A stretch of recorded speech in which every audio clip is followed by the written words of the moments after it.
landmark deal we've secured with India is a huge win for working people in this country. This deal is truly appalling, and I think what you'll see is Starmer's ratings in the polls plummet further. Nigel Farage claims the new free trade deal that Britain has signed with India sells out British workers. Has Sir Keir Starmer snatched defeat from the jaws of victory?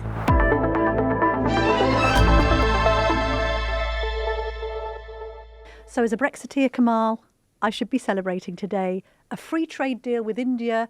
It was these sorts of cross-Commonwealth alliances that we were meant to be reinvigorating following the referendum result in 2016. And on the surface of it, economically, if you're making Scotch whisky or you're trading with India, this is overwhelmingly good news. Should we just drill into a little bit of the detail, Kamal? So which goods will be affected? Well, whisky and gin imported from India will have their tariffs halved from 150% to 75%. By the 10th year of the deal, these will fall to 40%. Car tariffs will fall from 100% to 10%, though subject to a quota. India has also won reductions on UK tariffs on clothes, footwear and food products such as prawns. India has cut taxes on goods imported from the UK. These include cosmetics, food and medical devices. Tariffs will remain on dairy products. I heard this morning Lord Billamoria, who has been campaigning for this for years, chairman of Cobra Beer. Naturally, it's a great thing. But then this deal that has been done over Indian workers and their employers not paying national insurance, I think if I'm understanding it correctly, that's if it's an Indian company employing Indian workers, paying them wages in India, but they have set up their operation in the UK.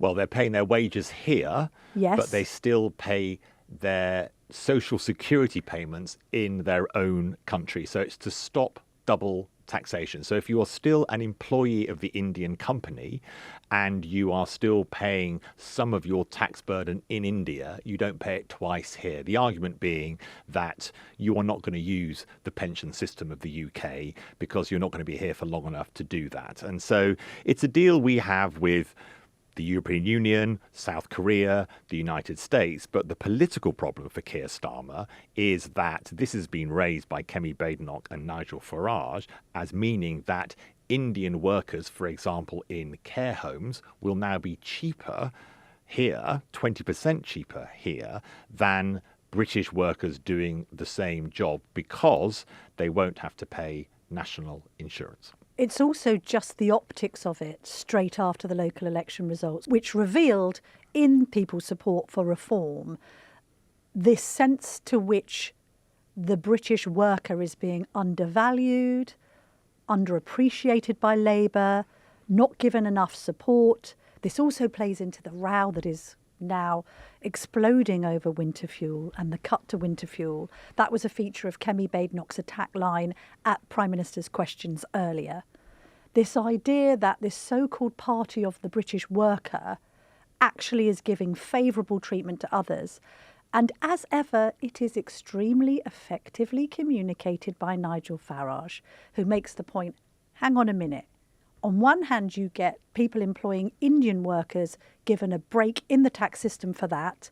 But yet, if you're running your local pub, you're saddled with a massive increase in NI contributions because of Rachel Reeves's budget. So naturally, Farage goes straight onto the media round. But this is clever campaigning, and this is why he is streets ahead of the opposition on social media.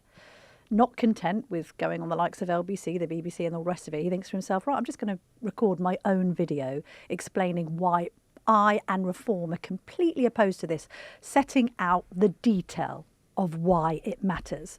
And it is 2 minutes long, but I think it's worth having a listen to. So Keir Starmer has signed a free trade deal with India. Good, you might think. India, very, very important country, and one with whom we do need closer links and relations. And yet, if you look at the detail, it's truly extraordinary. So a company can transfer workers from India to the UK. Those workers here will not pay any national insurance for at least 3 years. So at the very same time, they're getting a big tax exemption. Taxes on British workers have been put up since the Labour government came to power. Worse still, remember what happened at the budget? employers' national insurance went up by 2% for each worker, costing companies on average at least £1,000 a year per worker. And yet, companies that bring in Indian workers, the companies themselves will pay no national insurance either. It means overall, it's about 20% cheaper to employ an Indian after this deal than it is to employ a British worker. On top of that, there are no limits to this deal at all. And bear in mind that 500,000 people, yes, 500,000 people, have come into the UK from India in the last 2 years alone. It's honestly impossible to predict how many hundreds of thousands more will come on this deal. There's been no impact assessment, no analysis of cost, and absolutely no analysis of what this will mean for burdens on the health service and elsewhere. This government doesn't give a damn about working people. The Labour Party have this time, in a big, big way, betrayed working Britain. And that's why many people voted for us last Thursday. But for some reason, the government just doesn't seem to understand. Now, what Farage there is doing is, again, breaking with usual left-right ways of operating. So this deal, as you say, economically, it's been welcomed by Jacob Rees-Mogg, by Oliver Dowden, by leading people on the conservative side of the debate. It is good news, not only for exporters in the UK, but for consumers. As you say, it's moving away from the EU. It's showing that post-Brexit, we can get deals done. But this issue around how you have to balance the opportunities that the UK can have with giving India some opportunities for coming here. And to be clear, the same rights are there for British workers going to India as they are for Indian workers coming here. So British workers in India don't pay national insurance equivalents in India if they are employed by a UK company. The other thing that I think is slightly in the government's favour, although they are not trusted by the public. As Nigel Farage said, there have been huge numbers of immigrants from India in the past 2 years, but the most recent year, 81,000 in 2024, is half of what it was in 2023. So Yvette Cooper, the Home Secretary, who, according to reports in many papers, and we're covering it today, was basically cut out of this because she's trying to control immigration, not let more people come here to work. At least Yvette Cooper will have to insist that that 81,000 number also comes down. Because if you are going to get free trade deals, it is a give and take situation. And India is obviously demanding, they want the same treatment, as I say, as America, South Korea and the European Union. Also, isn't there a concern over dependents coming as well? Hugely. That's a great the point. Yeah. Right? Half of that 81,000 number are dependents. So this whole dependency issue, because if you're going to say we want an Australian points-based system where we take really skilled workers to plug gaps in our own jobs market, I think people are completely accepting of that. Great, you're coming over. It's not as if these Indian workers aren't going to pay tax. We can have an argument about the NI contribution issue, but they're coming over, they're paying tax into the system. Where this gets dicey is where you then say they can bring anyone they like with them who may not be contributing to the tax system at all, who might actually be trying to take from the tax system in benefits or anything else. That's where the resentment creeps in. You've then just got a pure concern about numbers. I mean, the idea of 500,000 people coming in the last few years alone, when you look at the historic levels of immigration to this country, and we've done the whole pre and post 1997 comparison, haven't we? More people have come in since 97 than came in between, I think, the years 1000 to 1997. So that's problematic. I mean, and I think that Farage's attack line there on Labour is probably quite an effective one.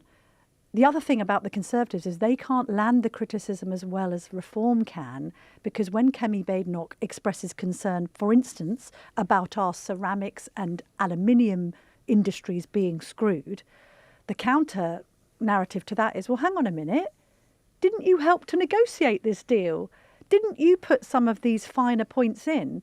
You didn't express concern about them when you failed to sign this thing. So why are you now complaining now that Labour have inherited your deal that you're now saying is a bad deal and have executed it where you couldn't. Why couldn't you land a better deal? That would be the argument, right? I thought Kemi Badenoch had made the argument that one of the sticking points to the negotiations, this Indian trade deal negotiations, which have been going on for years when the Conservatives were in power, was this issue of who paid tax where. So she is trying to protect that flank. But you're absolutely right. The major problem the Conservatives have, which is what we discussed yesterday, is that people will look at the numbers, and the huge peaks in immigration numbers come under Boris Johnson and then Rishi Sunak. And of course, Kemi Badenoch served in Rishi Sunak's government. And it's very difficult for her to land the point that she wouldn't allow immigration to hit these huge highs we've seen since COVID. Nick Timothy, the Conservative MP, he writes for us. He said this issue is a massive incentive for UK firms to work with Indian service providers. And the fact is that the majority of Indian workers who come here do work in the health and social care sector. And there is a lot of agency work. And if that work is then taken by Indian workers coming here and not British workers, it does have this negative effect. And that is what Nigel Farage is doing with this split, this breakup of left-right. He's the party where the economics of a trade deal are trumped by the issue of British jobs for British workers, which is the old Gordon Brown phrase that he used to use, that Nigel Farage is now using very successfully to show the public which side of the debate between economic, growth, but actually workers' rights he is on. Is there not an argument from a geopolitical point of view that actually this is good news when it comes to trying to deal with the threat from China?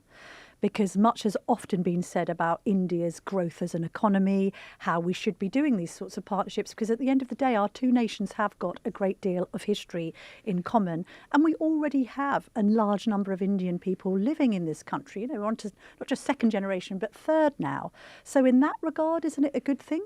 I absolutely agree with you. And I think economically, we do have to do these deals. We are a trading nation. We're not the same as America. We don't have as powerful an internal market within the United Kingdom. I remember traveling to India to look at our trading relationships and always being astonished by how small our trading relationship is with such a huge and significant country, which obviously we have this astonishing history with and these very, very close cultural ties given the relationships between our two countries. So on that side of the fence, I agree that we should be doing more trade with them.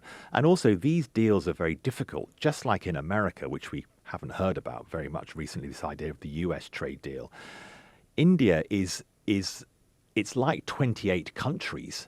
Each state has its own governance and its own ways of operating. So again, you're not signing a deal with one country, you're signing a deal with a country and the state. So I think there has to be at least some applause for the fact that this government, building on the work of the Conservatives, has actually got this over the line. The key now, the key test for Yvette Cooper, frankly, and Keir Starmer is to keep the immigration numbers coming down. And that really relies on what James Cleverly did pre the last election, which was cut the number of dependents that could come and also raise the salary threshold for getting visas. Now, that number has to keep coming down. And the next figures from the Office of National Statistics will be absolutely key in persuading the public that you can have good trade deals, positive for the economy in the UK, whilst keeping the number of immigrants coming down.